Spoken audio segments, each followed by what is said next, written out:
ವಿರಾಮದ ಬಳಿಕ ಜಾತಕ ಫಲ ವಿಶೇಷ ಕಾರ್ಯಕ್ರಮಕ್ಕೆ ಮತ್ತೆ ಸ್ವಾಗತ. ಶಾಸ್ತ್ರಿಗಳೇ, ಮೊದಲ 6 ರಾಶಿಗಳ ಫಲಾಫಲ ಹೇಗಿದೆ ತಿಳಿಸ್ಕೊಡೋದಾದ್ರೆ? 12 ರಾಶಿಗಳ ಫಲಾಫಲ ತಿಳಿಯುವ ಮುನ್ನ ಈ ಹೊತ್ತಿನ ಗ್ರಹಸ್ಥಿತಿಯನ್ನು ಗಮನಿಸ್ಕೊಳ್ಳೋದಾದರೆ ಮೇಷರಾಶಿಯಲ್ಲಿ ಶಶಿಮಂಗಳ ಯೋಗ ಇದೆ. ಅಂದರೆ ಕುಜ ಚಂದ್ರ ಒಟ್ಟಾಗಿದ್ದಾರೆ, ಬಹಳ ಒಳ್ಳೆಯದು. ದ್ವಿತೀಯದಲ್ಲಿ ಗುರುವಿದ್ದಾನೆ ವೃಷಭ ರಾಶಿಯಲ್ಲಿ. ಮಿಥುನ ರಾಶಿಯಲ್ಲಿ ಅಲ್ಲಿ ರವಿ ಶುಕ್ರರ ಯುತಿಯನ್ನು ನೋಡ್ತಾ ಇದ್ದೀವಿ. ಇನ್ನು ಬುಧ ಇರತಕ್ಕಂಥದ್ದು ಕರ್ಕಟಕ ರಾಶಿಯಲ್ಲಿ, ಕನ್ಯಾ ರಾಶಿಯಲ್ಲಿ ಕೇತು ಇರತಕ್ಕಂಥದ್ದು. ಈ ದಿವಸ ತುಲಾ ರಾಶಿಯಲ್ಲಿ ಮಂದಿ ಉದಯಾಗಿದೆ. ಇನ್ನು ಕುಂಭರಾಶಿಯಲ್ಲಿ ಶನೈಶ್ಚರ, ಮೀನರಾಶಿಯಲ್ಲಿ ರಾಹು ಇರತಕ್ಕಂಥದ್ದು ನೋಡ್ತಾ ಇದ್ದೀವಿ. ಹೀಗಿರುವಾಗ 12 ರಾಶಿಗಳ ಫಲಾಫಲ ಹೇಗಿರ್ತದೆ ಗಮನಿಸ್ಕೊಳ್ಳೋಣ. ಮೊದಲಿಗೆ ಮೇಷರಾಶಿ. ಮೇಷರಾಶಿಯವರೆಗೆ ದಿವಸ ಒಳ್ಳೆಯ ಬಲ ಇದೆ. ಕುಜಚಂದ್ರರ ಯುತಿ ಇದೆಯಲ್ಲ, ಶಶಿಮಂಗಳ ಯೋಗ ಅಂತ, ಇದು ತುಂಬ ಒಳ್ಳೆಯದು. ಒಳ್ಳೆಯ ರೀತಿಯ ಧನಲಾಭ, ಹಣಲಾಭ, ಕೃಷಿಕರಿಗೆ ಹೆಚ್ಚಿನ ಅನುಕೂಲ. ಅಷ್ಟಲ್ಲದೆ ಈ ಪೆಟ್ರೋಲಿಯಂ ಮತ್ತು ಫುಡ್ ರಿಲೇಟೆಡ್ ಯಾರು ಈ ವ್ಯಾಪಾರಗಳಲ್ಲಿರ್ತಾರೋ ತುಂಬ ಲಾಭದಾಯಕವಾಗಿದೆ, ತುಂಬ ಚೆನ್ನಾಗಿರ್ತದೆ, ಅನುಕೂಲ ಇದೆ. ಈ ದಿವಸ ಸಪ್ತಮದಲ್ಲಿ ಮಂದಿ ಇದ್ದರೆ ಸ್ವಲ್ಪ ಕಿರಿಕಿರಿ ಇರ್ತದೆ, ಹೆಚ್ಚಿನ ಆತಂಕ ಬೇಡ. ವೃತ್ತಿ ಕೆಲಸದಲ್ಲಿ ಹೆಚ್ಚಿನ ಅನುಕೂಲ ಇದೆ, ಚೆನ್ನಾಗಿದೆ, ಬಲ ಇದೆ. ಈ ದಿವಸ ಬಂಧುಗಳ ಸಹಕಾರ ಮಿತ್ರ ತುಂಬ ಚೆನ್ನಾಗಿದೆ. ಪ್ರಾರ್ಥನೆಗೆ ಈ ದಿವಸ ನೋಡಿ, ಅಮ್ಮನವರ ಸನ್ನಿಧಾನಕ್ಕೆ ಒಂದು ಅಭಿಷೇಕ ಮಾಡಿಸಿ, ಅಮ್ಮನವರ ಸನ್ನಿಧಾನದಲ್ಲಿ ತುಂಬ ಅನುಕೂಲ ಆಗುತ್ತೆ. ಇನ್ನು ವೃಷಭ ರಾಶಿಯವರಿಗೆ ಸಹೋದರ ಸಹಕಾರ ತುಂಬ ಚೆನ್ನಾಗಿದೆ. ವೃತ್ತಿಯಲ್ಲಿ ಹೆಚ್ಚಿನ ಅನುಕೂಲ ಇದೆ. ಆಪ್ತರಿಗಾಗಿ ನೀವು ಈ ದಿವಸ ಒಂದು ಶಾಪಿಂಗ್, ಆಪ್ತರನ್ನು ಕರ್ಕೊಂಡು, ಫ್ರೆಂಡ್ಸನ್ನು ಕರ್ಕೊಂಡು ಶಾಪಿಂಗ್ ಹೋಗಿ ಅಲ್ಲೊಂದು ಅಷ್ಟು ಹಣ ಖರ್ಚು ಮಾಡ್ಕೊಂಡು ಅದರಿಂದ ಸಂತೋಷವನ್ನು ಪಟ್ಟು ಬರ್ತೀರ, ಖರ್ಚು ಮಾಡದೆ. ಈ ಥರದ್ದಿದೆ. ಇನ್ನು ಈ ದಿವಸ ಕೆಲಸದಲ್ಲಿ ತುಂಬ ಅನುಕೂಲಕರವಾಗಿದೆ, ಹೆಚ್ಚಿನ ಅನುಕೂಲ ಸಿಗುತ್ತೆ, ಸಹಕಾರ ಸಿಗುತ್ತೆ, ಚೆನ್ನಾಗಿದೆ. ಪ್ರಾರ್ಥನೆಗೆ ಈ ದಿವಸ ನಿಮ್ಮ ಇಷ್ಟ ದೇವತಾ ಆರಾಧನೆ ಮಾಡಿ. ಇನ್ನು ಮಿಥುನ ರಾಶಿಯವರಿಗೆ ದಿವಸ ಒಳ್ಳೆಯ ವಾಗ್ಬಲ ಚೆನ್ನಾಗಿದೆ.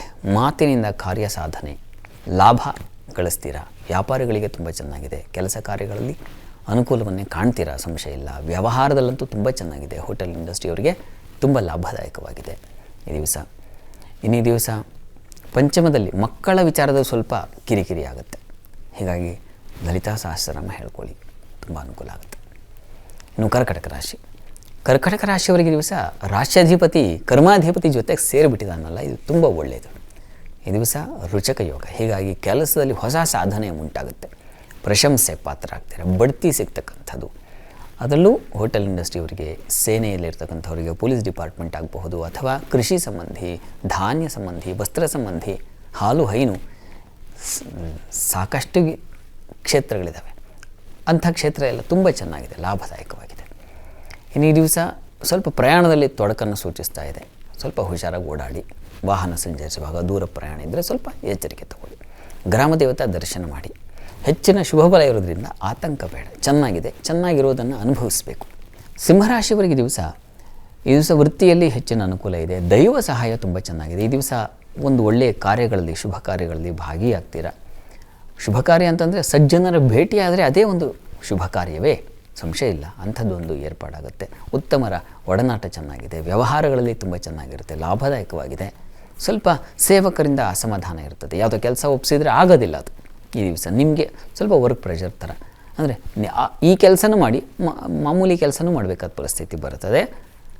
ಇದರ ನಿವಾರಣೆಗೆ ಆಂಜನೇಯನ ಪ್ರಾರ್ಥನೆ ಮಾಡಿಕೊಳ್ಳಿ. ಇನ್ನು ಕನ್ಯಾ ರಾಶಿಯವರಿಗೆ ದಿವಸ ನೋಡಿ, ಅಷ್ಟಮದಲ್ಲಿ ಚಂದ್ರ ಕುಜರಿದ್ದಾರೆ. ಯಾವುದೇ ನಷ್ಟ ಆಗೋದಿಲ್ಲ. ನಷ್ಟ ಆಗಿದ್ದು ಮತ್ತೆ ಮರಳಿ ಸಿಗ್ತಕ್ಕಂಥ ಫಲ. ಲಾಭಾಧಿಪತಿ ಜೊತೆಗಿದ್ದಾನೆ ಈ ಕಾರಣದಿಂದಾಗಿ.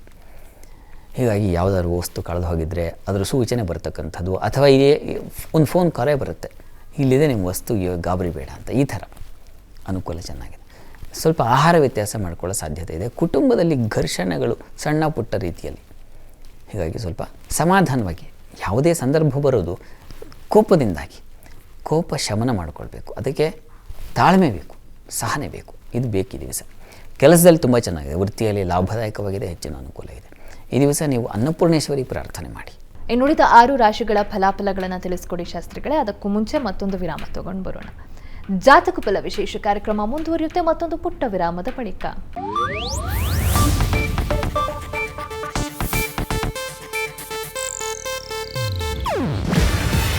ಇದು ಏಷ್ಯಾನೆಟ್ ನ್ಯೂಸ್ ನೆಟ್ವರ್ಕ್ ಪ್ರಸ್ತುತಿ. ನೀವು ನೋಡ್ತಿದ್ದೀರಾ ಏಷ್ಯಾನೆಟ್ ಸುವರ್ಣ ನ್ಯೂಸ್.